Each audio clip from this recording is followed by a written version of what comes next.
Here's another big thank you to Aldi for wasting the most amount of food I've ever seen. This is insane, actually. I just have a whole entire case of 3 packs of colored peppers and bags of the mini peppers, 2 zucchini that are totally fine, some lean ground beef, which is totally fine. The date on it is the 18th, and it is not anywhere near the 18th.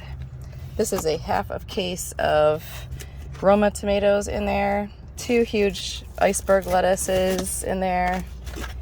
There is a cauliflower pizza crust with pepperoni and cheese, some grape tomatoes, perfectly good thing of raspberries, and a perfectly good container of strawberries. Way to go, Aldi. If you're tired of seeing food waste, it's time for something to be done, because a lot of people could be using this, and it's very sad to see. So if you like this video, at least for me sharing what's going on in the world, give it a thumbs up and consider subscribing to my channel.